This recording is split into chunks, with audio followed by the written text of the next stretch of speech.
इतने प्रमाण दास दे देता है, उसके बाद आपको बुद्धिमान को ये सोच लेना चाहिए जो ये संत शब्द बोलेगा सारी साची है, ये अंडरस्टूड हो जाना चाहिए आपको इतने प्रमाण देख करके। और पहले आपके पास एक भी प्रमाण नहीं था और सारे स्वीकार्य थे, क्योंकि वो काल आपने थेपड़ के बैठा रहा था। कोई बात नहीं, सब ठीक है। और यहाँ सब ठीक के समय जो कहना ये गलत है, तो इस काल के जाल को भी आपने समझना पड़ेगा। अब जैसे एक प्रश्न आता है परमात्मा का, धर्मदास जी ने प्रश्न किया है, परमात्मा हम इतने नीच आपको छोड़ कर आगे, हे दाता आपने कैसे दया करी हम तुच्छ जीवों पर। तो परमात्मा ने कहा, बेटा तुम मेरे बच्चे हो, और माता पिता का बालक बेशक बिगड़ जा, निकम्मा भी हो जा, बुराई भी करता है, दुख जरूर आता है, लेकिन हृदय से उसके प्रति वह कसक मिटती नहीं। और यही नियत रहती है कि कभी ना कभी ये ठीक हो जाए, वापस आ जाए मेरे घर पे और ढंग से रहने लग जाए, मैं सब कुछ दे दूँ अपने बच्चे को। तो परमात्मा ने कहा, भाई मैं रह नहीं सकता, क्योंकि ये मेरे अंश हैं, और ये काल इनको इसलिए दुखी कर रहा है कि मुझे तंग करने के लिए। अब किसी के बालक ने कोई बिगाड़ देता है, उसको गुट्टी ला दे, माँ बाप ने भी उल्टा बोला, घर से पीछे निकाल ला, वह चोरी कर ले हैं, और वहाँ जा बैठे उसके पास उड़द शराब पीवा, बकवाद गड़े, सिनेमा देखे और सोफंड करवा दी उसने उसी के पैसों से। तब परमात्मा ने कहा, भाई मैं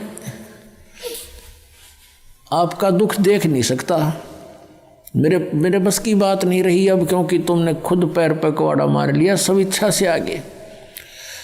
और जब तुम दुखी होते हो फिर भी मैं आता हूँ कोई रूप अन्य बना के, काल भी मुझे पहचान नहीं सकता कि आई एम गॉड। जीव तो पहचानेंगे कैसे कि वो परमात्मा है। अब रामानंद जी को जब परमात्मा ने एक झटका दिया था, 104 साल के महात्मा 5 वर्ष के बालक खड़े थे सामने, और रामानंद जी के मन की बात बता दी। वो पर्दा ला करके भगवान के माला डालना चाहता था, मुकुट में फंस गई थी। तब परमात्मा ने कहा था कबीर जी ने कि स्वामी जी गुंडी खोल कर माला गल में डाल दो, मुकुट उतारना नहीं पड़ेगा भगवान विष्णु का मूर्ति का।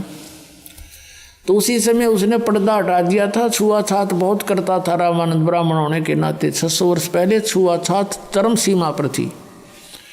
और सामने एक धानक का बेटा खड़ा, वैसे तो सबका बाप, लेकिन समाज की दृष्टि में धानक का पुत्र कहलाया, बाकी वो किसी का पुत्र नहीं था, सब शक्ति से आए थे, सब सहशरीर आए थे।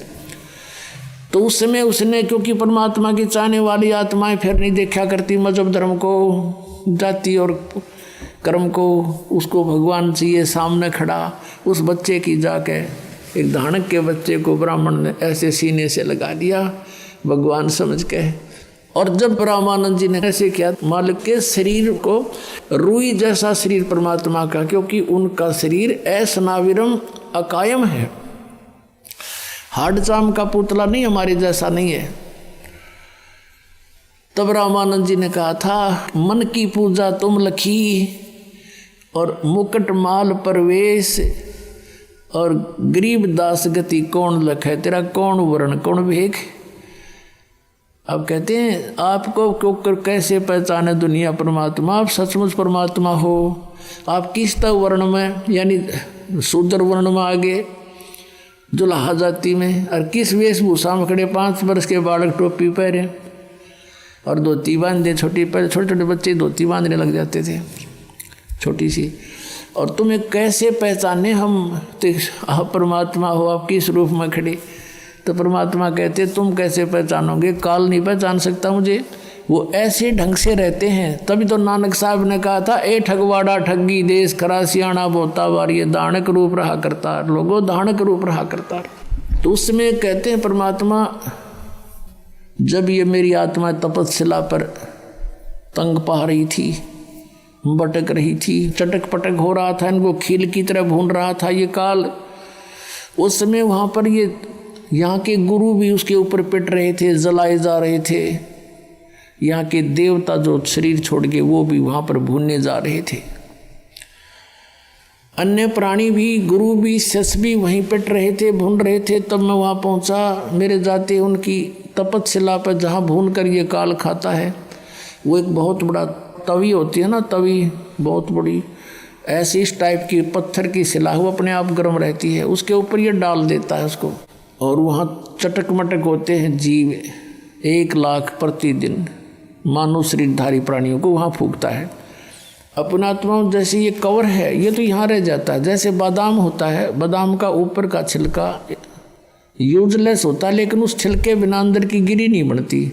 तो इस कवर से वो अंदर के सूक्ष्म शरीर में जो सारे जीवन में आप आहार करते हो, और आप देखते हो इस काल का जाल है कैसा कि प्रत्येक प्राणी व्यसन करवाता सबसे व्यसन, हुक्का, तम्बाकू, शराब, मांस, ये ज़रूर बाई फोर्स करवाता है किसी ना किसी तरीके से, और फिर उसके माध्यम से अंदर सूक्ष्म शरीर पर गंध पैदा कर देता है, गंध इसका आहार बनता है जिससे, और उसको तपस्या पे भून कर उन जीव तो मरता नहीं, लेकिन उसमें इतनी पीड़ा होती है पूछो मत, और उसमें से गंध निकालता है वो भून का कति, और फिर उनको अचेत हो जाते हैं प्राणी वहाँ, फिर कुछ देर के बाद फिर उनको फेंक देता, उड़ा देता है, फिर रास्ते में आ करके सचेत होते हैं, और फिर वो धर्मराज के सामने आकर लाइन में खड़े हो जाते हैं। वो आगे कर्मों का दंड अलग से है। तो आज जब वो खड़े थे तपस्या पर भुनने जा रहे थे, परमात्मा पहुँच गए, और सभी प्राणियों की वो जलन समाप्त होगी जिसके कारण वो पीड़ित थे। तपस्या ज्यों की तो सुलग रही है, लेकिन वो आँच, उसकी आँच जो है प्राणियों को तंग नहीं कर रही। उस मालिक के वहाँ पहुँचते ही तब वो सोधी में आए, देखा कि सामने कौन खड़े हैं, इतना सुंदर शरीर। उनसे पूछा कि हे भगवान, उन्हें समझ लिया कि परमात्मा हैं, क्योंकि यहाँ हमने यही पता है कि कर्म का दंड भोगना ही पड़ता है। तब सभी वहाँ बुद्धिमान व्यक्ति भी थे जो गुरु पद पर थे, उन्होंने कहा कि प्रभु